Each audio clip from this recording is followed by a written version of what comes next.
This episode is brought to you by Nespresso. Gift magical mornings with Nespresso Vertuo Pop. Compact and stylish, Vertuo Pop is made to meet every morning coffee craving. From espresso to coffee, hot or iced, at the click of a button. And celebrate the season with Nespresso's limited edition coffee flavors. Sweet almond and hibiscus, cinnamon and candied tamarind, and festive double espresso. Magic in the making. Shop the holiday gift collection exclusively at Nespresso.com. Hey, this is Bill Simmons from the Bill Simmons Podcast, here to tell you that Michelob Ultra, the official beer partner of the NBA, is bringing NBA fans closer than ever this season with chances to win great prizes, including courtside tickets. Enter now at MichelobUltra.com/courtside. Michelob Ultra courtside 25 to 26. No purchase necessary. Open to U.S. residents 21 plus. Begins on October 1st, 2025 and ends on June 30th, 2026. Multiple entry periods. See official rules at MichelobUltra.com/courtside for free entry deadlines, prizes, and details.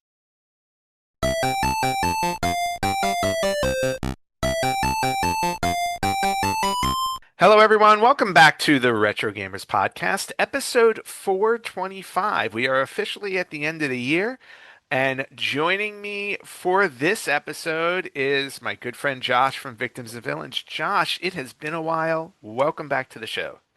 What's up? I feel like it's like this is like royalty, like coming back into the old space. I don't think I've been here since episode 300. I think it was the last time I was here. I was here pretty regularly for a while. You were here regularly, and then you kind of dropped off. I think you popped up in 400 for Larry's last episode. Yes. Okay, that was the last episode. It was so 25 episodes. That's still like. Is that like an entire? You guys are weekly or bi-weekly? No, now we're bi-weekly. So it's been about a year since you've been on the show, but you haven't been like a guest host or a co-host for a very long time. So that might be around like the 300. So, Yeah, catch me that up. checks out. How are you doing? What's new? Uh, I'm good. Victims and Villains turned 9 this past spring, which has been great. Wow. Working on what our 10th year looks like in terms of growth, evolution, podcasting, mental health awareness, first and foremost. Life's just been crazy. I feel like we are right now. Victims is developing another podcast that I can't talk about quite. 2 other podcasts I can't talk about quite yet. Oh, wow. You're busy. It'll both be dropping some point, hopefully at the end of this year.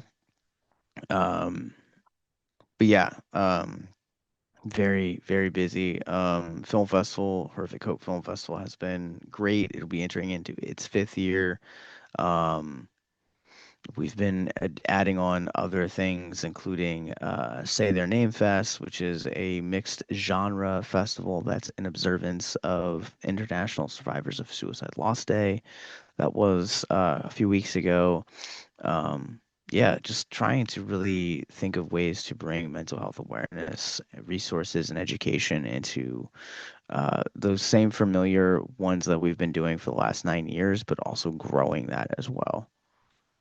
Wow.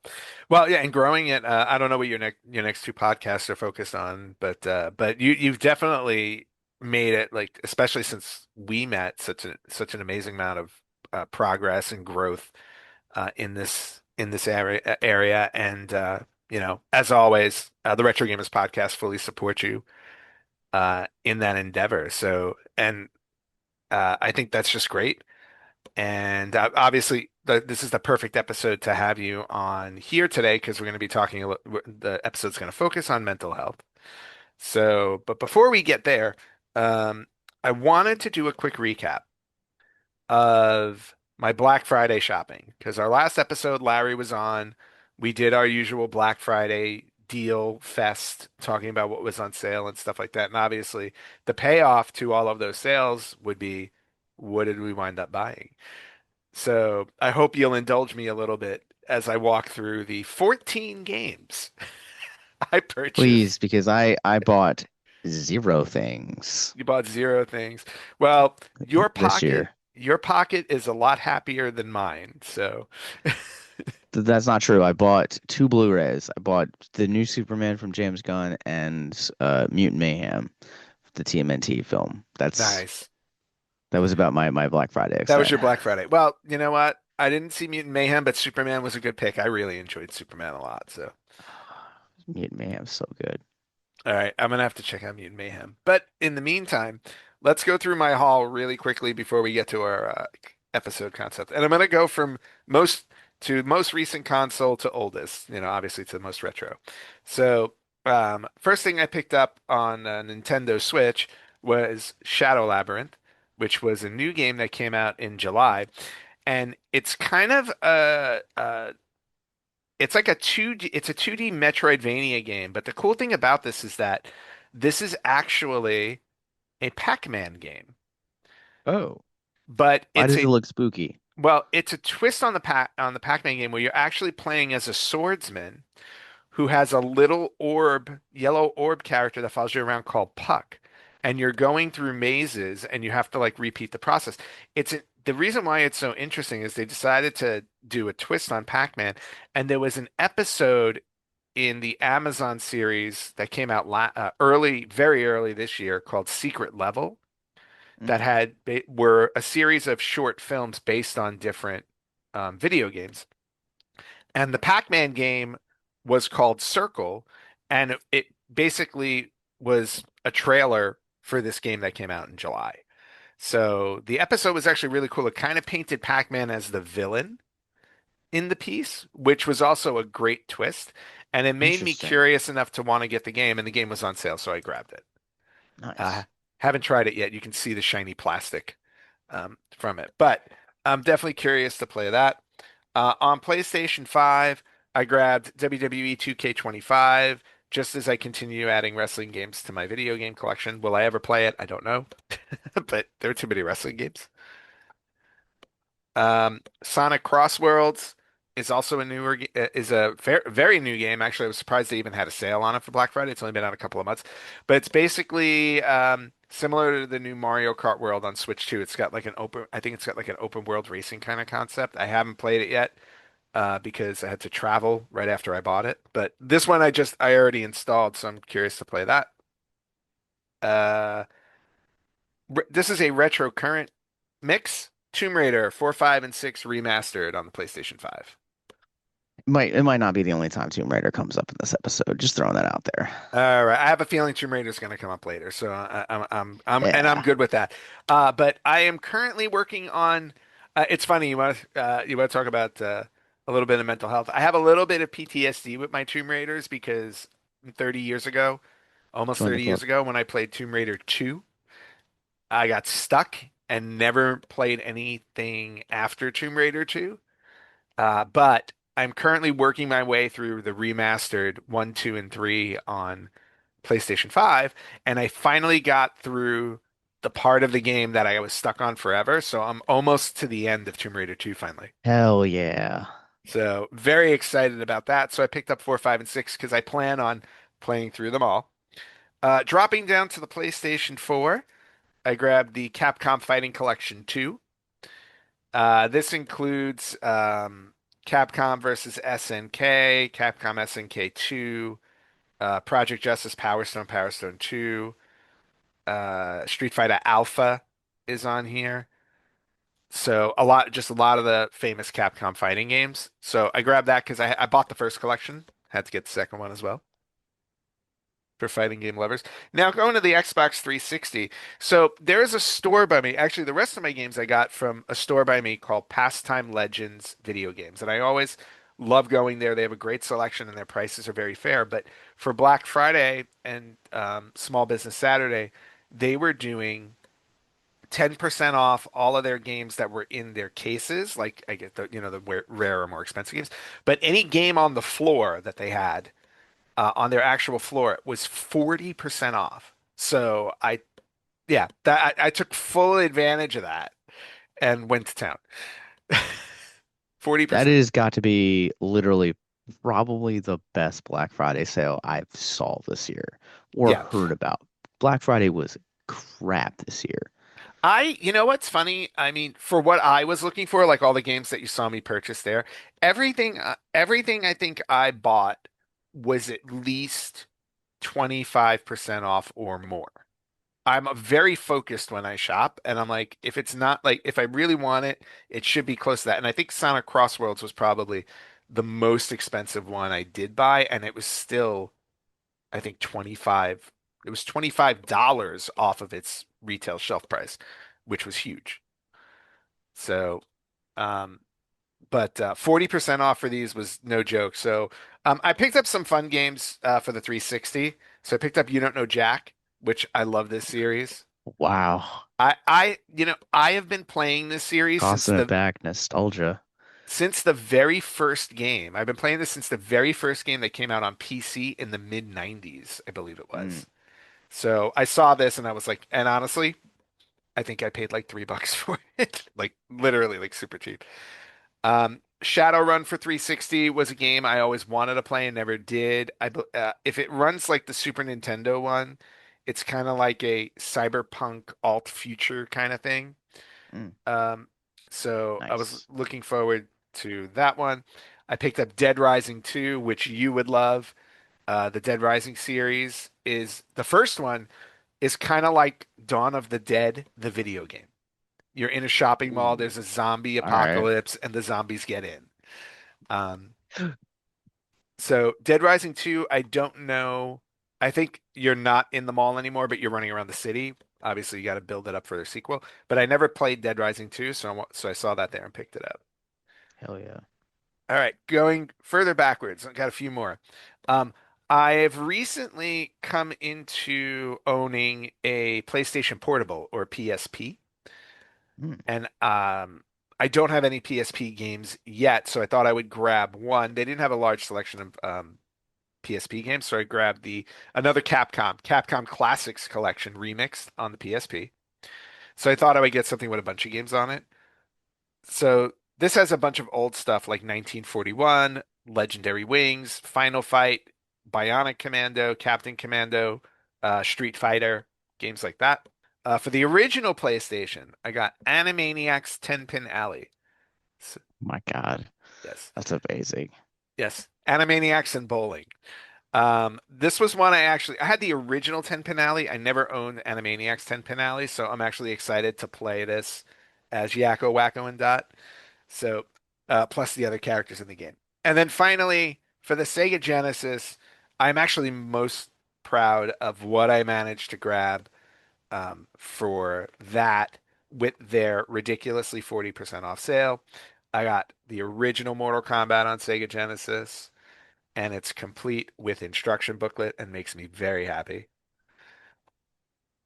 Yeah, I have a copy of that too. Okay. Complete as well. Also got Mortal Kombat 2, Yeah. Nice. which again, complete with instruction booklet. Thrilled about that. And then the last two I got what were Sonic Spinball. I don't know if you ever play Sonic Spinball? Mm-mm.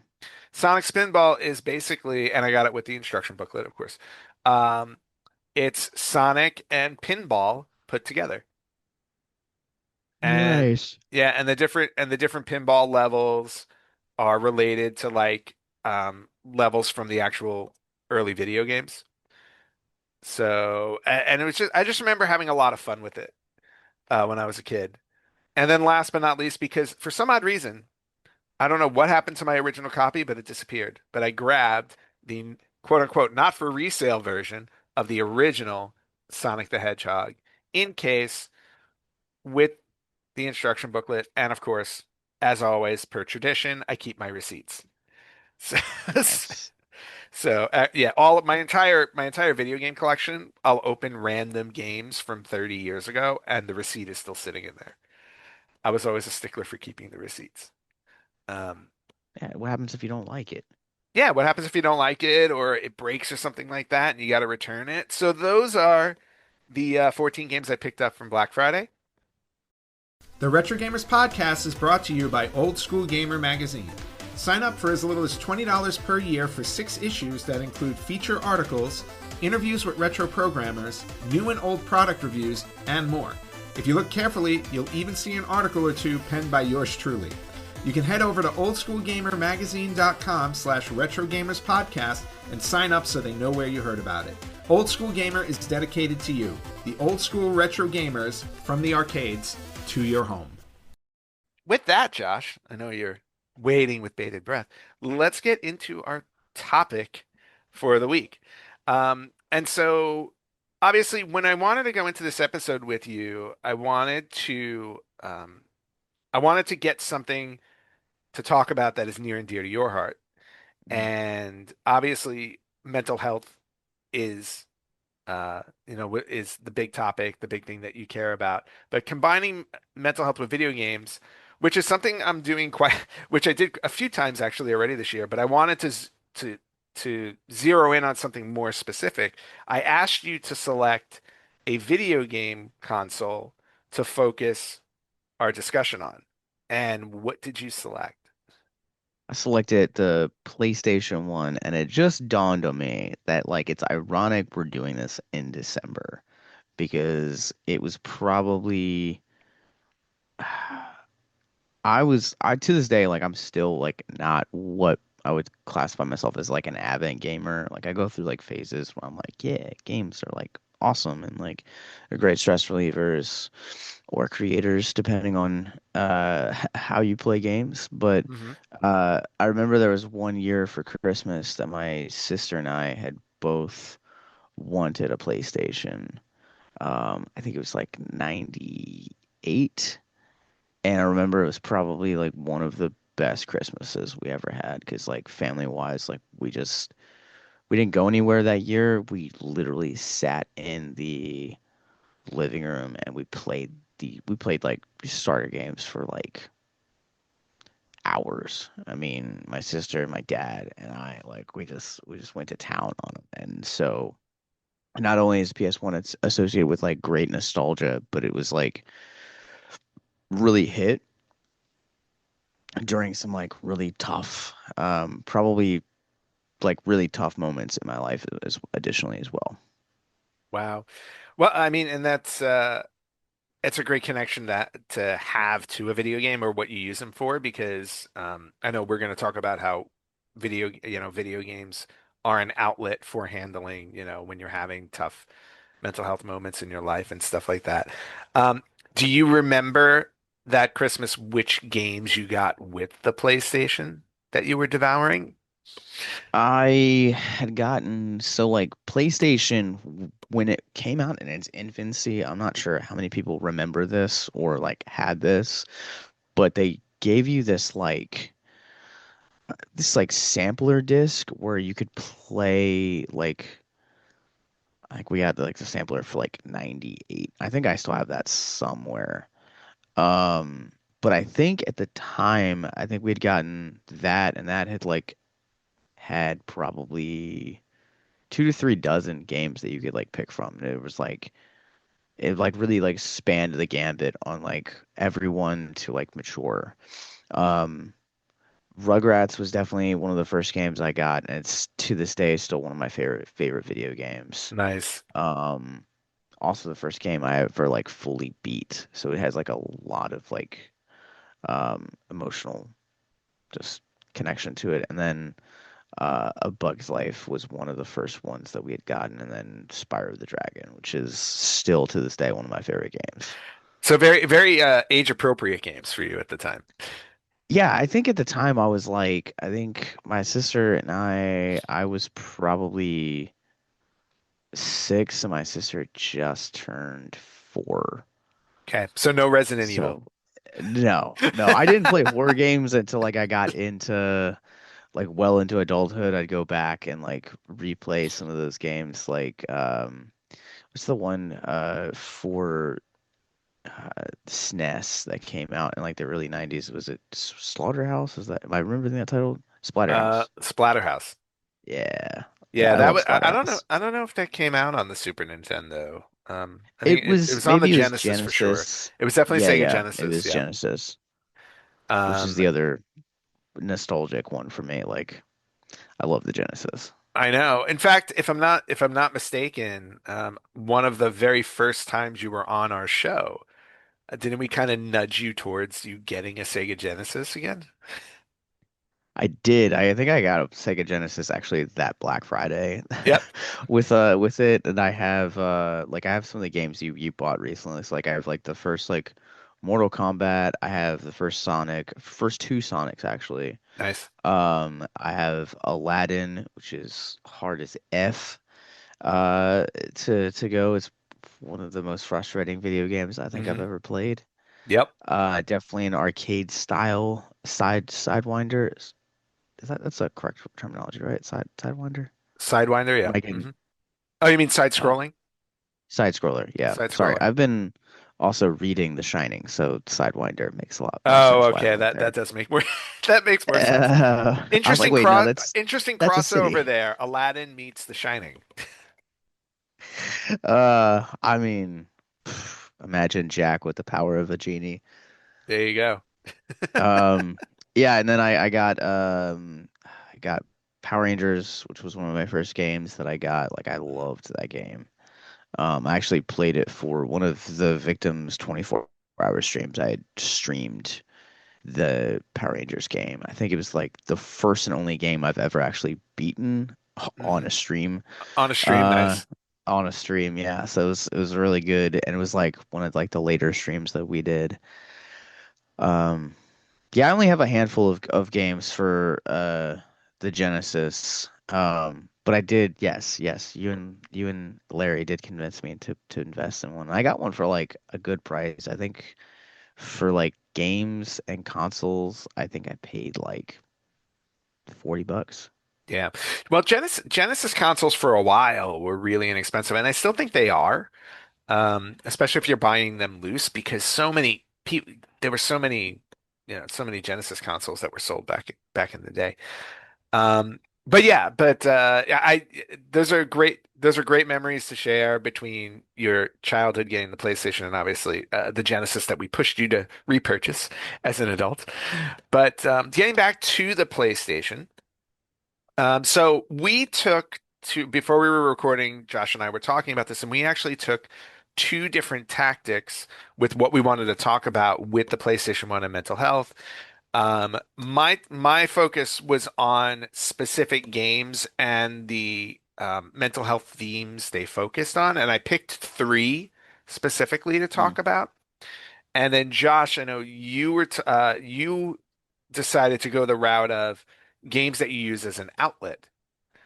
yeah. So, I I think the reason why there is two different looks on it is because a lot of the content Victims and Villains does, obviously, we're always looking for what is this specific film, book, music, or video game is speaking about mental health. Like what is the in its foundation, in its DNA, and its coding, what is this actually saying about? And sometimes you have games that are just or things like that that are just for properties, and I would assume that like a lot of the games like I'll probably talk about on my end from like a mental health kind of outlets perspective that like none of the none of the none of the developers were like in 30 years there's going to be a random 34-year-old who's going to be on a guest podcast talking about how these got him through some like really tough times. Um, but here we are, and I think that's kind of the beautiful thing about it is that I've never gone back and like actually played any of these games from like an enrichment perspective. Um, whereas like with films, it's obviously a little bit different to where it's like, yes, I am fully invested into something like, Abyss Gazing, which is our flagship podcast on Victims and Villains. We've been going through the Nightmare on Elm Street films, and when you look at the first, I think Dream Warriors is probably the best example. Um, Obviously, the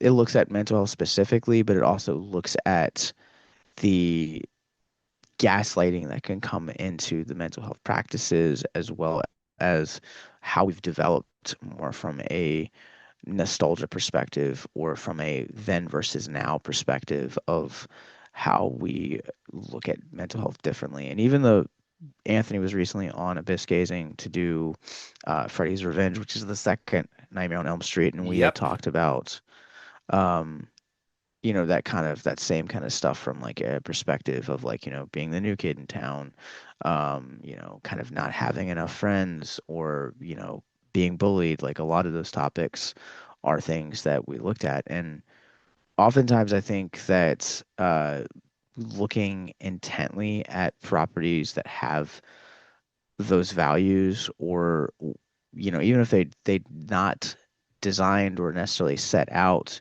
looking at that, I also think kind of challenges viewers, readers, gamers to like really look at a new perspective on things that they love. Yeah, and that perspective is incredibly important, especially when, like you said, you're using different, whether it's films or video games, when you're using different things as an outlet to help you cope with certain, either difficulties in your life or, new events unfolding and things like that. You can use these things, and this is something we'll talk about too, that can affect, that could be a reaction to, either negative or positive things going on in your life. It's not always a negative thing. I think a lot of, I think where a lot of people get caught up, or maybe not a lot of people, what I always feel like people get caught up in the concept of mental health is always negative, and it's not. We seem to focus on like dealing with the negative part of it because the negative part of it can be so damaging. But there are also reactions to the positive side of your mental health and your reactions to those type of things, because you could be um, watching a movie or playing a video game in celebration of something, something good happened in your life, and you're using, that it's just a different way to look at it too. Mhm. That I don't think gets a lot of focus, because obviously positive things are healthier. Sure. So, but going into this, so what I'd like to do is let's focus on the specific. I thought we'd focus on the specific games that I have listed, because the Mhm. third one I have, I think, will transition really well into the outlet portion of Okay. where you're gonna go. So, and plus the first two I want to talk about, I think, are the more like deeper, um, more the deeper mental health issues people deal with from a negative perspective. And I specifically tried to avoid focusing on survival horror games, because a lot of horror games really do dive into the mental health aspect. So I wanted to just steer towards one, which I think is probably the most obvious one that was on the PlayStation 1. Um, and that's Silent Hill. Have you ever played Silent Hill? Uh, I did not play it in like my heyday. I've seen like playthrough videos of like more recent, Hmm. but the majority of my like sadly, the majority of my Silent Hill knowledge lives and dies with the Sean Bean movie. Of course. Of So course. And terrible. So terrible. yes, and you know what's funny? I went back and watched the movie, I think last year, and I developed a little bit more respect for it. I don't think it's a great movie. I don't. I Mm-mm. was like, but there was a little more. There was something about it that I liked better last year when I watched it. And maybe it was just a timing thing. I was watching it during a specific time and it worked. But um, but the Silent Hill game is basically an entire game focused on the trauma of loss and trying to recover that loss, because the game starts with the main character Henry is in his car with his adopted daughter Cheryl. He sees a girl on the road, swerves, crashes his car right outside the town of Silent Hill, and he gets knocked out. And when he comes to, Cheryl is gone. He doesn't know where she's gone. And the entire game is focused on him navigating his way through this very creepy town, interacting with different characters that he runs into, all in the hopes of recovering his lost daughter, Cheryl. And through the game, you discover that there's a cult like atmosphere going on. There's a cult going on in this town. Um, and uh, there's like another woman, Dahlia, who has infected I think it's her daughter, Alessa, with this deity, with this evil deity type of thing. So there's a lot of supernatural elements to this game. There's definitely a lot of horror elements to this game, but the central focus of it is on the fact that Henry has lost his daughter. He's trying to find her. He's dealing with this whole concept that he may never see her again. And you start playing around with these ideas of, you know, losing a loved one, survivor's guilt for having survived the crash, and, thinking that his daughter is gone forever. And depending how you play the game, and this is, I always think, a very interesting thing because games at this time were able, at least console games at this time, were able to handle more memory and could be built out more, with the disc-based system. The game has alternate endings, and depending on the choices you make in the game, and another way that this throws psychological curves at you, the decisions you make in the game dictate the ending that you get, and you can get good endings and you can get bad endings. And I just thought it was a very interesting game that delved into the whole psyche, not only of loss, but there are other things that happen in the game that make you question whether the world you're in is real. Like, is it real? Is it in Henry's mind? Are we dealing with that? And we won't get into any of the sequels. I just want to focus on the first one. Um, but just a really, really heavy topic because we're dealing with not only the focus of losing a loved one, but losing a child. I think it's one of the most brilliant things that like as an adult, I've come to really love about the horror genre. Like I grew up in a pretty conservative household to where I was not allowed to indulge into that genre until I was of legal age. And I remember just like diving into that genre headfirst any way, shape, or form that I could. And it wasn't until I met you that it was like, let me actually start diving into what that genre looks like for video games. Hmm. And I think Silent Hill is kind of one of those games that kind of gets overshadowed, I feel like, by the Resident Hmm. Evils of that time. Um, Definitely some of the other releases that kind of came out around that time. And, this is the era of PS1 where we're talking 30 years ago. The mental health stigma is something that while it still exists, it's definitely lightened up over the last 10 years.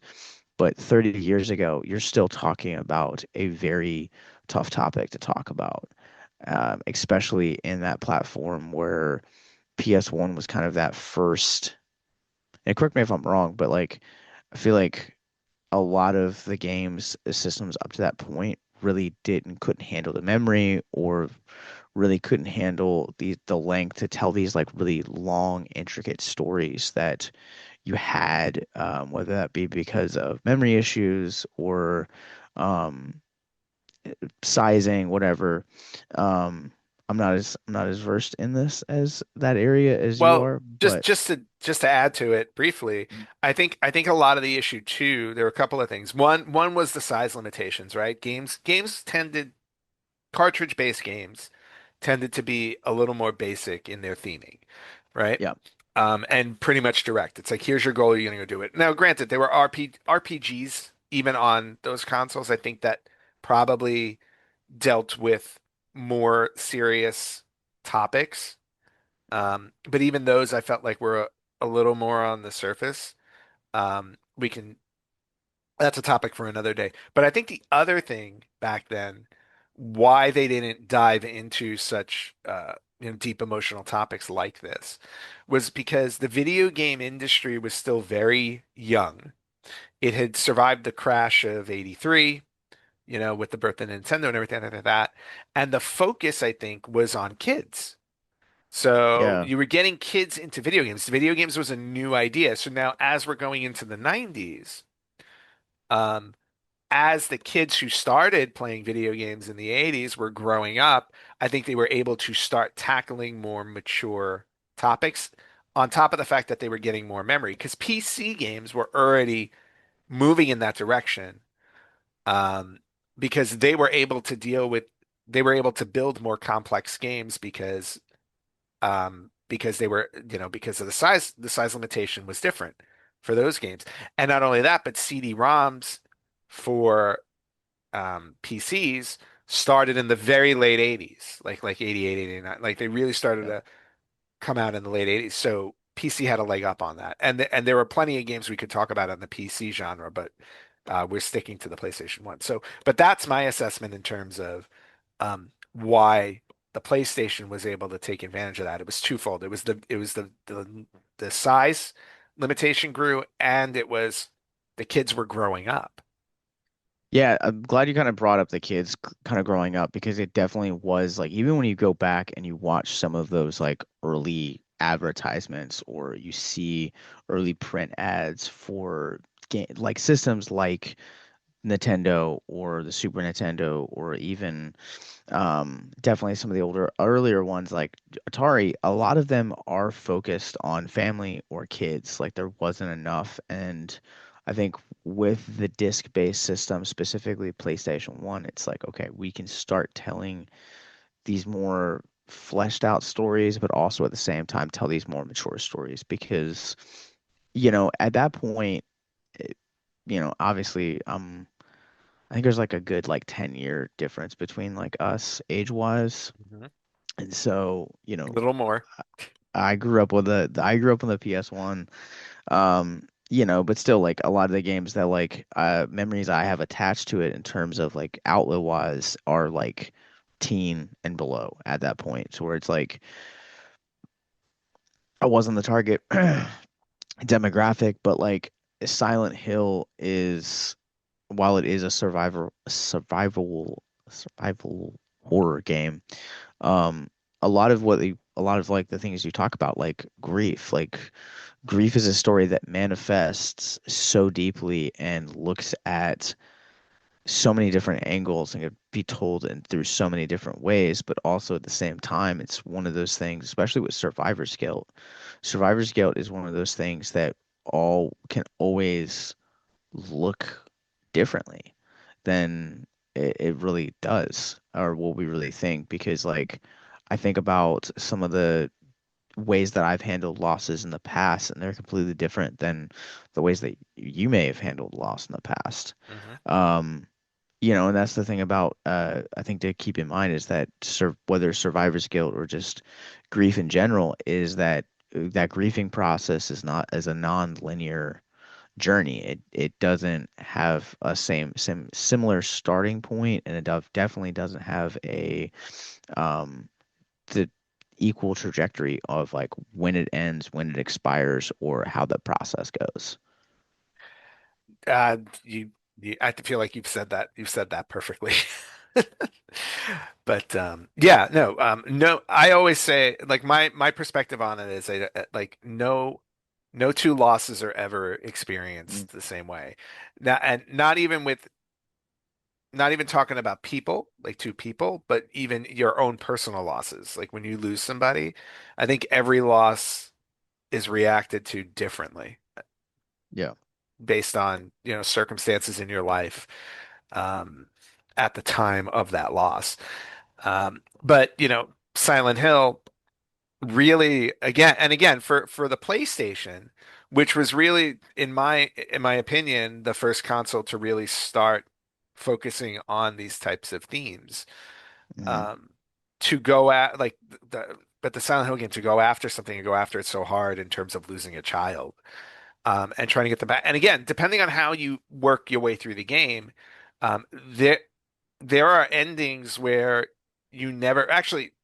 I read through all five endings in the game because I didn't. I wanted to make sure. I never got all the endings in the game. Um, Actually, I never got an ending in the game. I never played it all the way through. But reading through the ends of the game, the main character never actually gets his daughter back in the form that she was. The happiest ending you can come back with is you get a baby. Like Harry gets a baby back that is a combination of his daughter and this other girl, Alessa, who was infected by a deity. And if you make all the right choices, like that is the best ending in the game. So he never actually gets the daughter that he lost at the beginning of the game. He gets a version of his daughter back as a baby, which to me is also like, I don't know how positive of a um, ending that is, because even that psychologically is definitely, I mean, granted, it's the type of thing where you're happy you're finding somebody again, even if they're not in the same, the same exact person, but still, it's still a bit of a psychological like mind job. I can't speak to the not being a parent. Like I can't speak to the heaviness of the loss of a child. But I think, it's one of those things that like if we're gonna come out and do from like a storyteller perspective, if you're gonna come out to a platform that has never really explored such themes where it's just up to that point been purely entertainment based, like why not come out swinging? Like I think that's kind of one of those things that gets overlooked or misinterpreted a lot about subgenres, especially horror, where it's like, oh, this is just to tell people or to scare people, and it's like while there are like dumb stuff within the genre that is like still good, like I think about like Frankenhooker or like Elvira or Mm. some of those like even some of the later like Freddy sequels like cheesy, like these Yeah, like cheesy campy icons. kind You of more like also comedy horror in a way. Yeah, you also Yeah. have these like very like real stories like Silent Hill that are embracing the actual like they're taking traditional like lore that we know or creating a spin on that traditional lore and like also embracing the mess out of something that is almost kind of like using that as like a metaphor for like the grieving process, that survivor's guilt that comes along with it. And I think it's one of those things that like I really always respected about Silent Hill as a game is that it's one of those stories that so hits so profoundly that I think I think it's ahead of its time, but also it's such a brutally honest depiction of the grieving process that it's almost uncomfortable to play in certain parts.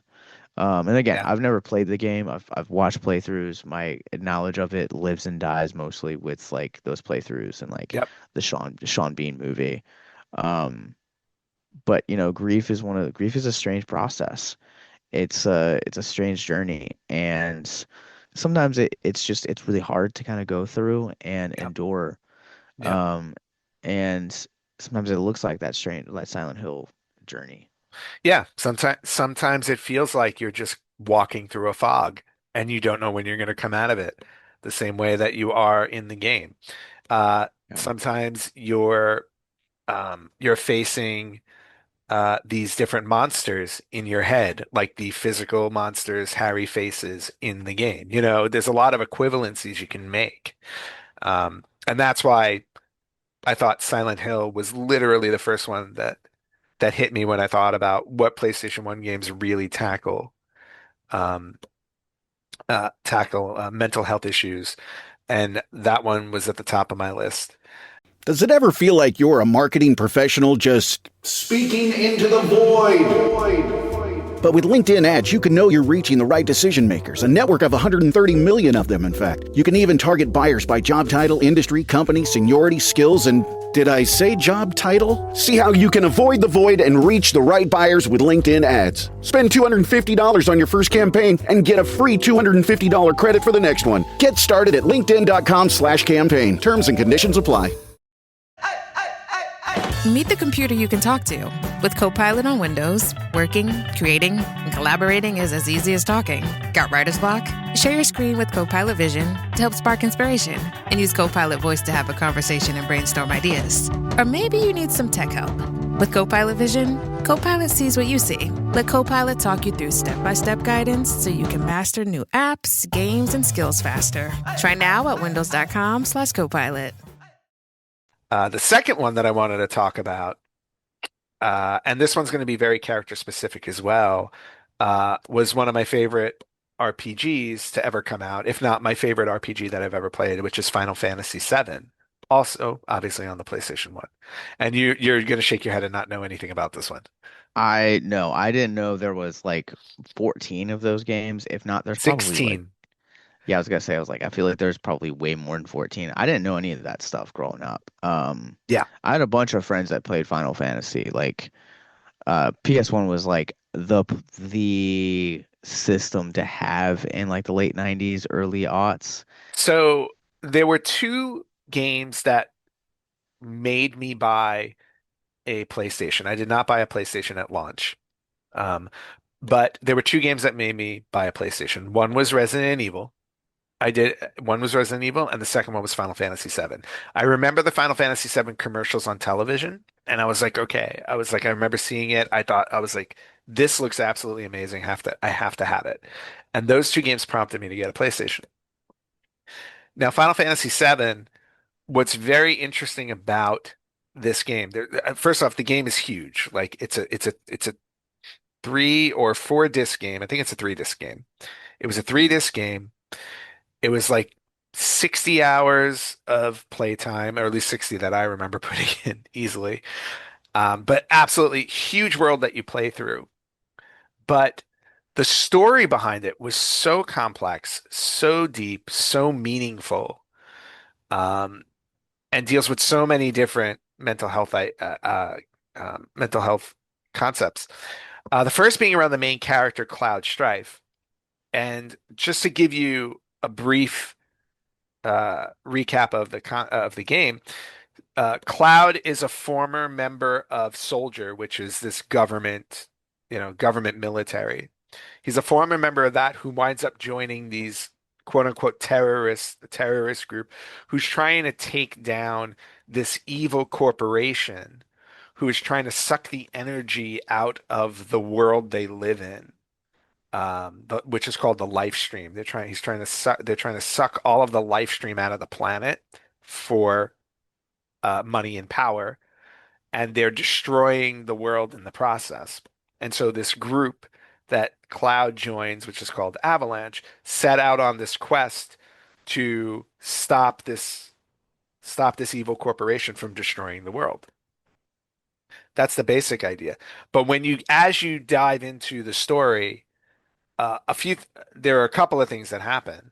One is you're getting Cloud's backstory and what his backstory was like being a soldier, being a member of Soldier. Soldier was the name of the actual military. Being a member of Soldier, and as you go through different flashbacks he has in memories, you find out that his breaking point with Soldier was they went to his hometown and they burned it to the ground. There's another evil character involved. I won't get into him just yet, but who becomes his nemesis, Sephiroth. But so we learned that like burned down his hometown. Um, people he knows dies. His mom dies as a result of it. He's got all of this PTSD from it. And then you find like, he starts struggling with like an identity crisis himself, who he is throughout the game. He learns about other horrible things that Soldier did to him as he was a member of them. And he confronts all of these things as he's going through this journey.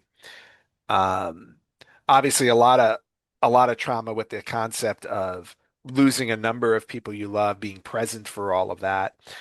Obviously creating a nemesis out of this other character, Sephiroth, because Sephiroth was one of the driving forces behind what happens in his hometown.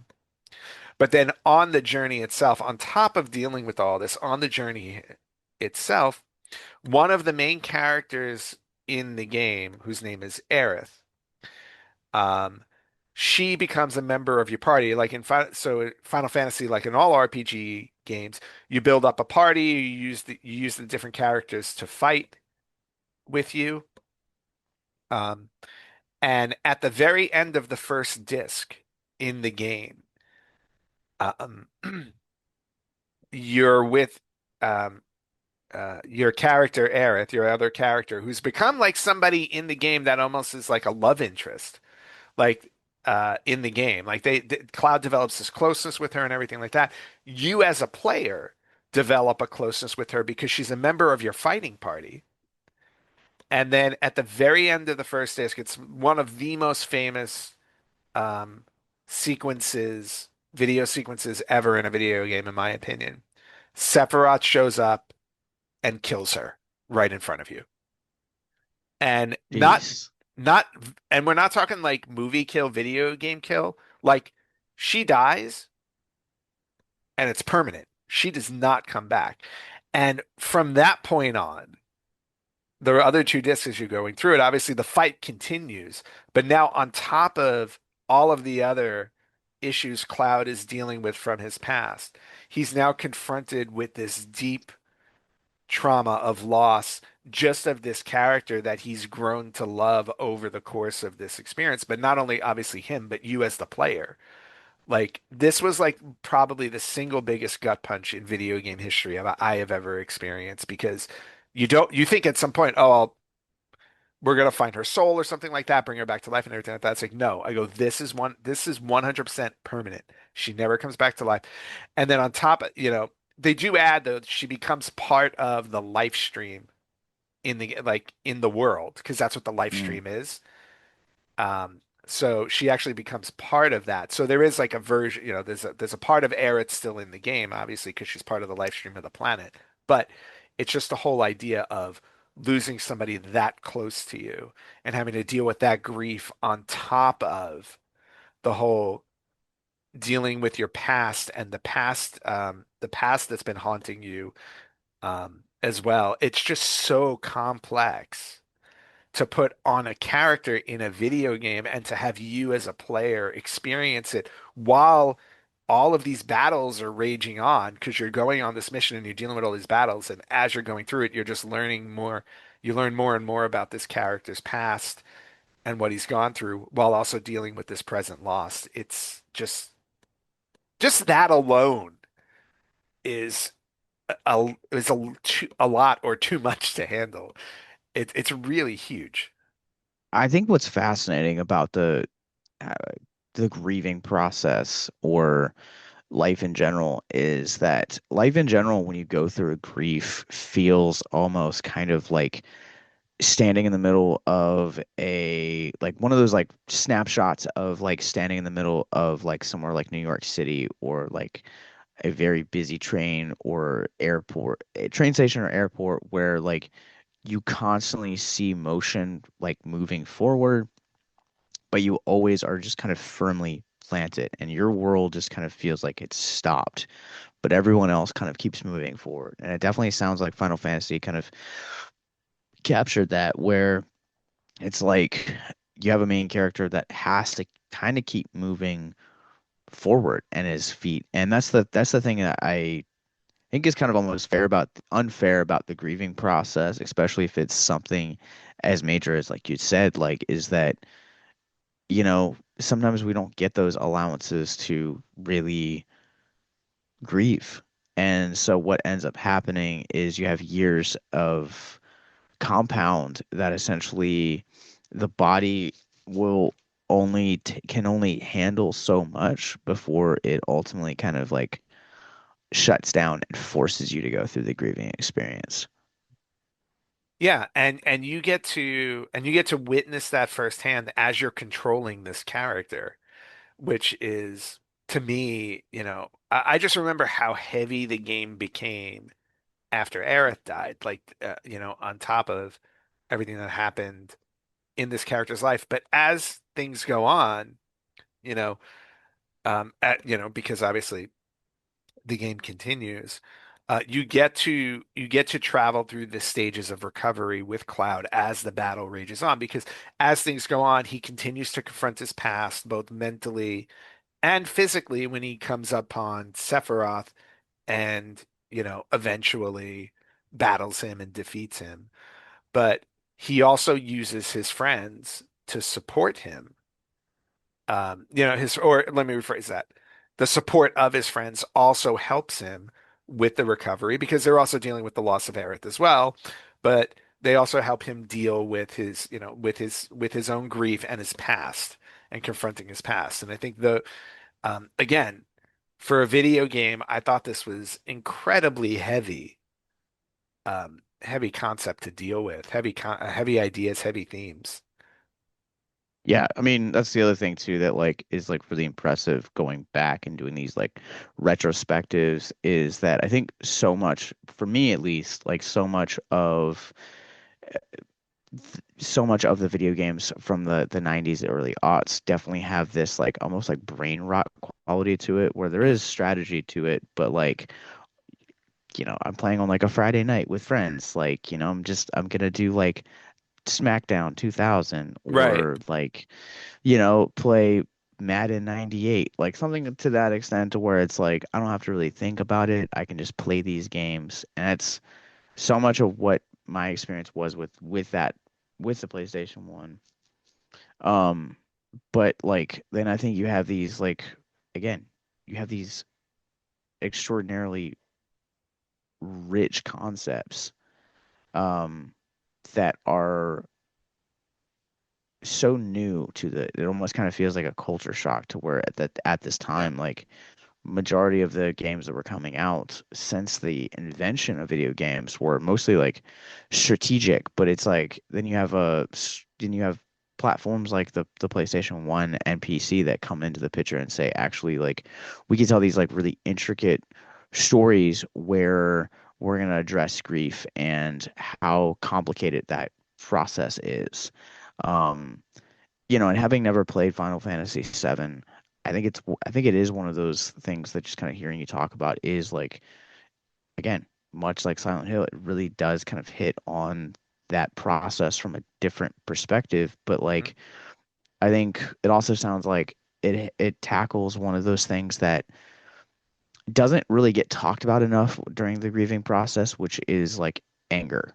Anger comes out and it has like such a those like anger and grief like have like such a are so interconnected, but we don't ever talk about it because again, like grieving as a process relates to mental health and mental health is taboo, especially in the 90s. And so like surely we can't be angry and talk about these things, but there's such an interconnection there between those emotions. Yeah. No, there definitely is. And like I said, Final Fantasy VII had that in spades. I'm going to switch gears really quickly so we can move on to your end because the last one I had on the list was actually more of like I think more of an outlet, but also the theme of it was really interesting. And the game I want to talk about, it's a rhythm-based game called Parappa the Rapper. Have you ever heard of Parappa the Rapper? No, I cannot say I have ever heard of that. Okay. So it's one of the early rhythm-based games that came out in the 90s, and I absolutely loved this game. But it's a very simple rhythm game, and the concept behind the game is that there's this kid named Parappa. He's hanging out with his friends, and one of his friends, her name is Sunny. And by the way, these characters are like, think South Park like. They're flat Mm. characters. It's a very colorful world. They're flat characters that walk around. Um, he is he's falling for his friend Sunny, and he wants to win Okay. her affection. But there's this super hunky, arrogant guy named Joe Chin, who has this really big chin, um, who is trying to win Sunny over as well. But so Parappa, the whole journey in the game is Parappa's trying to win over Sunny, and the way that he does it is he does these different things to win her over, and each level he's doing these challenges becomes a rap. So, like for Oh, example, interesting.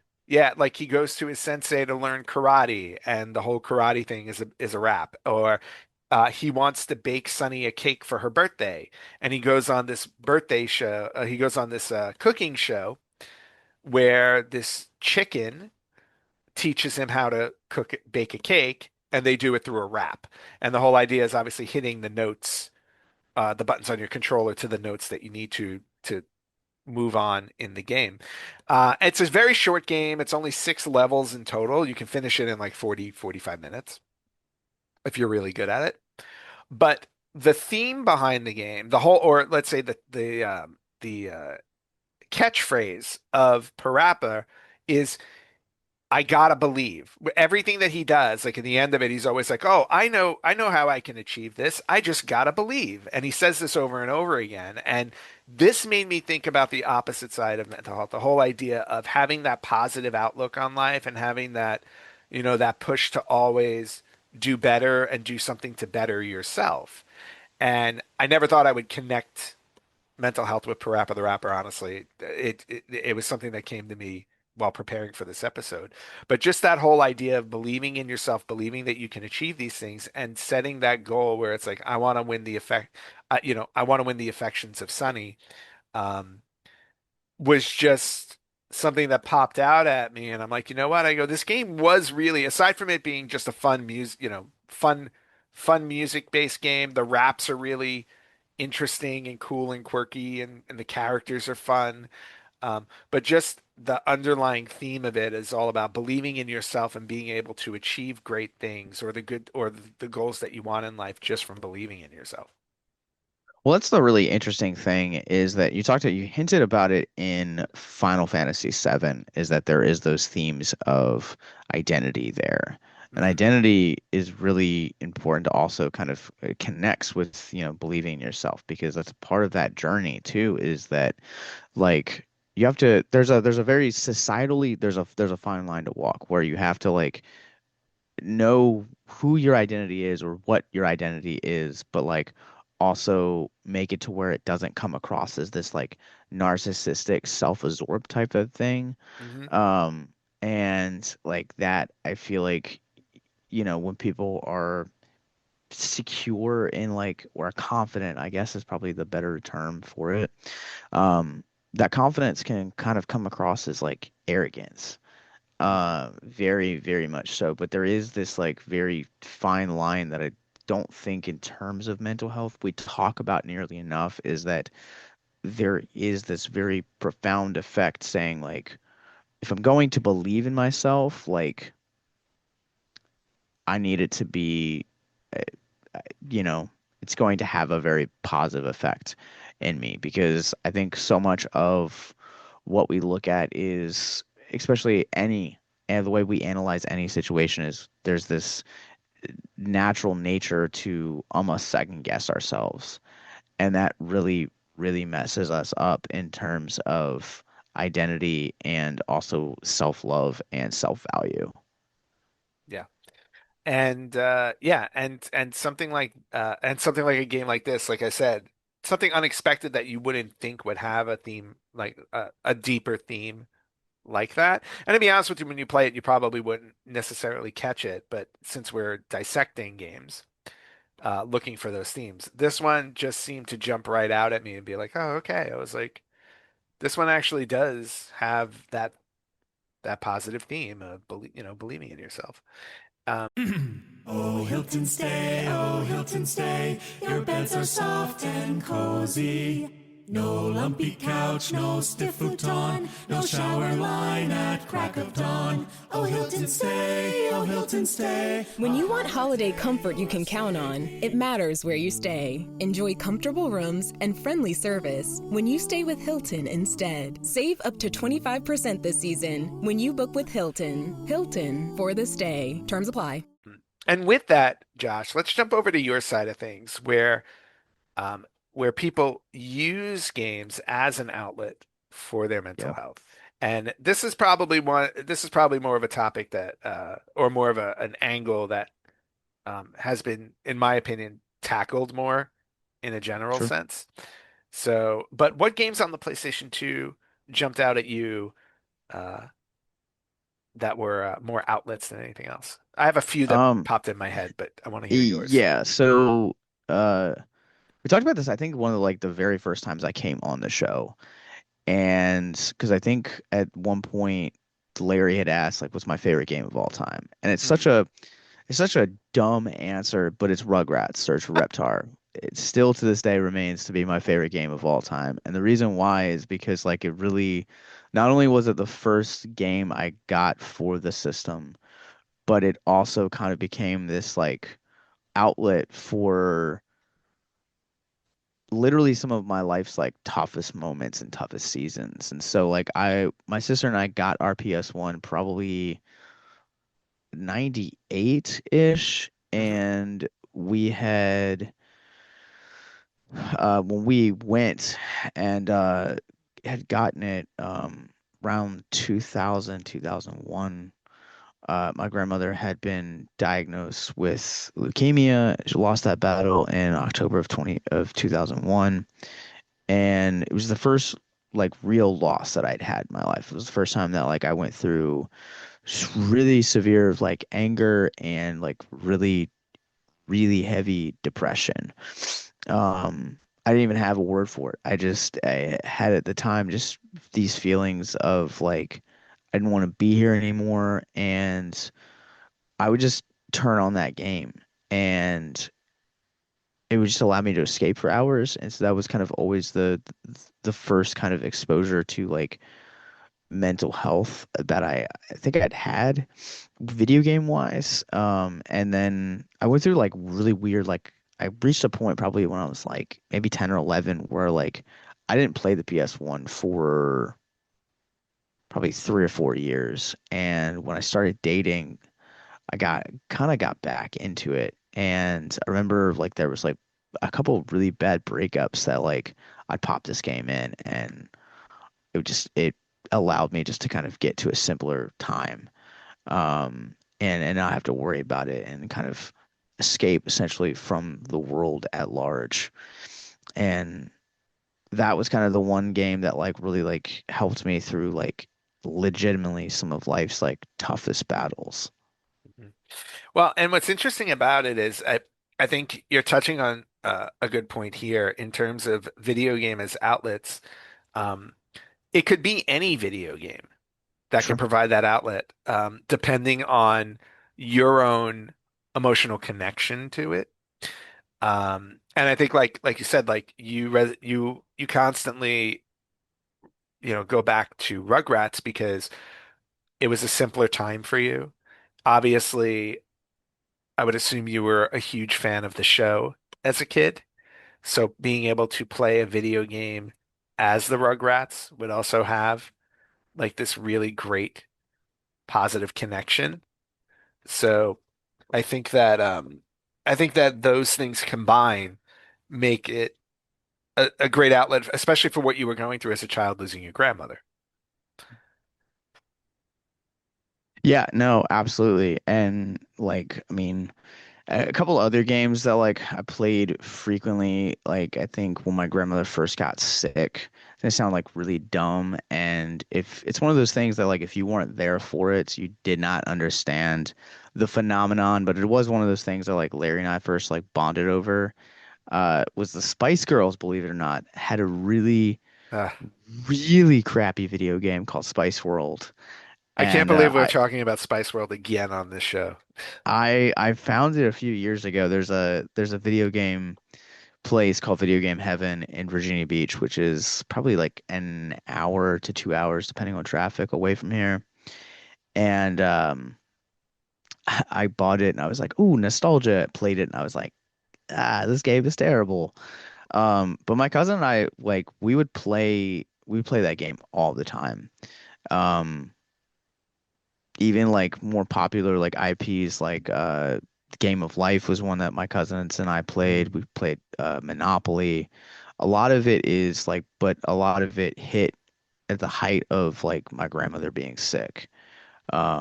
Like we would go and just kind of hang out there because like my grandmother at the time, I believe if my memory is correct, was living with my aunt, and we would just kind of go up there because we wanted to see my grandmother, but also at the same time, like my parents were like also helping my aunt take care of my grandmother, um, as well.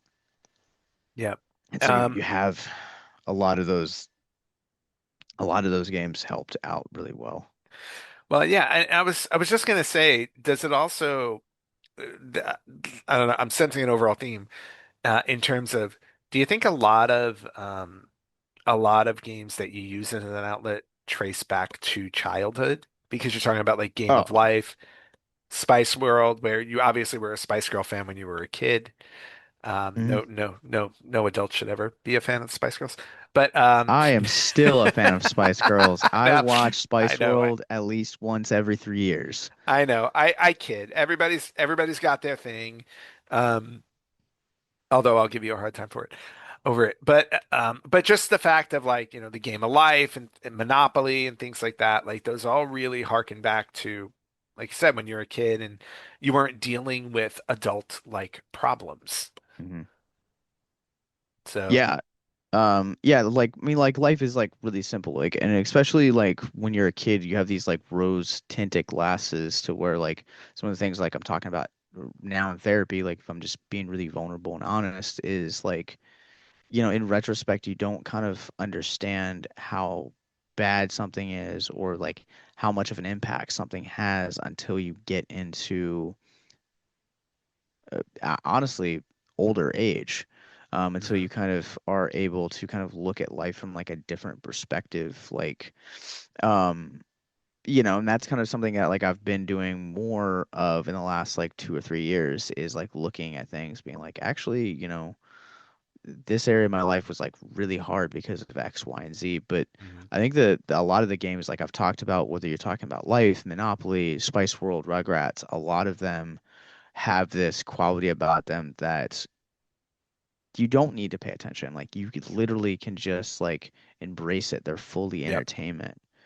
And that kind of goes back to the early days of video games is like that's literally what they were, was just kind of strategy based games that you got together with friends or family on a Friday night and you guys played. Yeah. And yeah, I think you nailed it with that too. It's just they're not complicated games. They're not they're not necessarily games that you have to put a tremendous amount of focus in or get serious about. It's just the fact of sitting back, enjoying it for what it is, and if anything, maybe providing a distraction or pointing to a point in your life where things were happier and Mhm. simpler.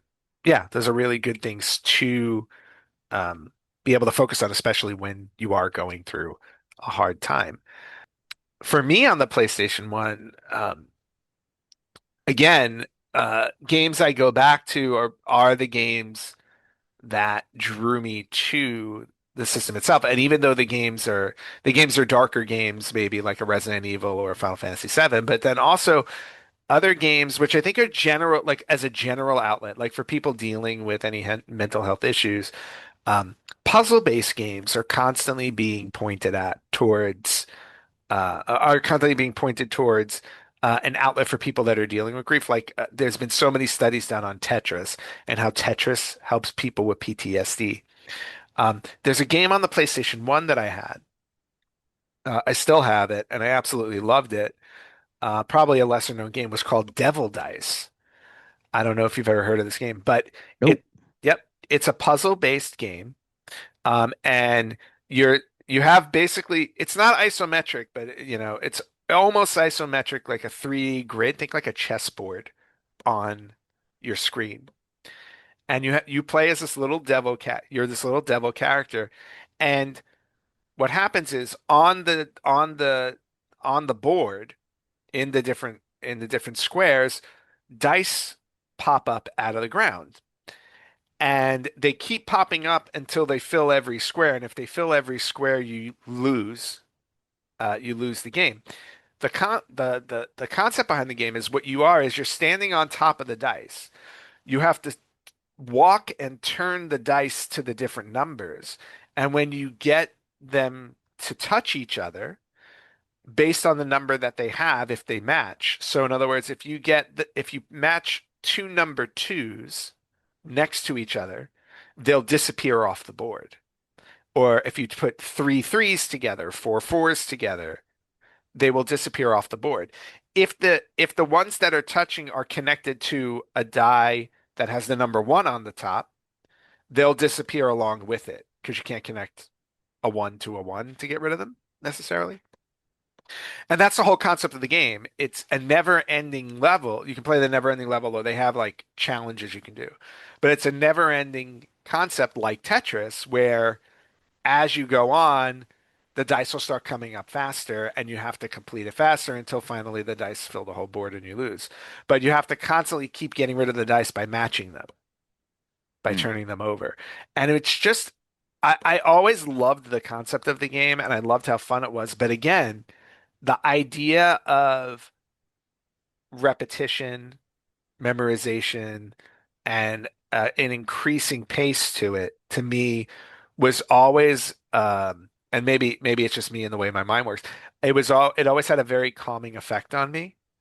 And it was just always, I always used that game as an outlet for times where even something as simple as I had a bad day at school, or I had a bad day at work or something like that. Just throwing in that game and playing it for half an hour, um, would allow me to decompress and feel better.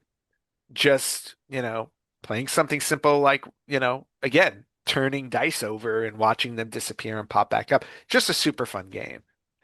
Um, And that's the one that came to mind immediately when I was thinking, when you had brought up the idea of an outlet type of game. Yeah, I strategy games always kind of like really games like that like always like really irritated me. As a kid, I had a very, very quick temper. So I think it would be interesting to go back and kind of see that as as an adult. But one of the things that I loved about, we talk about games that were outlets. Also, then you have games like I think Life and Monopoly are like Hmm. two like really good examples of being um in this position where um there's also this like community aspect of it. I think part of my association with those games is also past just those just the nostalgia with it, and kind of like those outlets of escape are also the community aspects and the memories that kind of also get associated with that and how Hmm. they flood back. I love that. I had some of my most happiest childhood memories playing Life with my cousins at like 2 in the morning. And, I think especially in the PS1 days, you didn't have a lot of those like at least the games I played, you didn't have a lot of multiplayers. I feel like a lot of the games I played that were multiplayers were like on other platforms like the Yeah. N64, or Dream, GameCube, um, around that era. But like those always were like really meaningful to me. They were always, especially like during the processing of like the potential of death with my grandmother, and then actually like the process of like losing it. Like there were so many times where like my sister and I like we love each other now, but like growing up there are those like awkward periods where like you fight a lot Hmm. and you don't really see eye to eye. When those seasons come or came, like PlayStation was like the common ground that we would always meet at, and I Yeah. loved that. Well, and again, like the console that comes out at the time when you're dealing with issues like this will be the one that you're going to resonate towards, that coping mechanism, and that outlet. And even though you didn't like strategic games like Devil Dice, you found your way to other games. As a board gamer myself, I've always been a fan of board games when they release on console. So I remember playing Game of Life on PlayStation. I remember playing Monopoly on PlayStation. Um, but just as a general sense, with the PS1, it was the timing of it all for you, where that's where you resonate towards. Like if I were to pick a console, we talked about, I know the focus here was PlayStation 1. Like if I were to pick a console, I would go back to, if I said I really wanted to pick one to cope with, I would go back to the original Nintendo, because that's what came out when I was a really young kid, and that's where I resonate towards. And I'm very grateful that I have that to go back to, like games like Super Mario Brothers, Legend of Zelda, and stuff like that. But the cool thing is also because, and this works for PlayStation too, PlayStation as well, with PlayStation and Nintendo, because they're still around today. You can go back, you can go back to those times, but even by playing current games. For example, I can play Super Mario Odyssey on the Switch, and that will give me a direct connection to Super Mario Brothers on the original NES. You can play a current Tomb Raider game, and it'll bring you back to Tomb Raider on the PlayStation 1. Like there are still connections today that will bring you back to those days. All right. And you know what? And I think with that, I think that kind of wraps up everything we wanted to talk about in terms of PlayStation 1 and mental health. Josh, again, I can't thank you enough for coming back to the show. It's always fun having you on and talking games with not whether with the mental health spin or without. It's always a pleasure to have you on. And really quickly, where can they find you? So victimsandvillains.net would be the best platform for where to find out about Victims and Villains. We are on Facebook, Instagram, YouTube, and wherever you get your podcasts from. A couple of our podcast names are Abyss Gazing, where we talk about the relationship between horror and mental health, as well as Brilliant But Lazy is another podcast that we do that talks about pop culture more specifically. And then we're also developing a couple other podcasts, but Victims and Villains is another one that's kind of this like Island of Misfit Toys right now. The feed it's just like a bunch of things, but that website will give you access to all of our social media, all of our podcast networks, movie reviews, and most importantly, access to our mental health resource library. Nice. And then for the Retro Gamers Podcast, you can find us wherever you are on social media at Retro Gamers Podcast, and you can listen to this podcast wherever you listen to podcasts, and you can watch us on YouTube and Spotify as well. Josh, one more time, thank you so much for being on the show this week. Of course. And for everybody else out there, we will catch you next time on the Retro Gamers Podcast.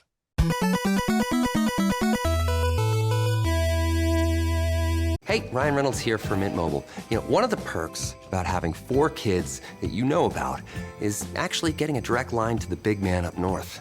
And this year, he wants you to know the best gift that you can give someone is the gift of Mint Mobile's unlimited wireless for $15 a month. Now, you don't even need to wrap it. Give it a try at mintmobile.com/switch.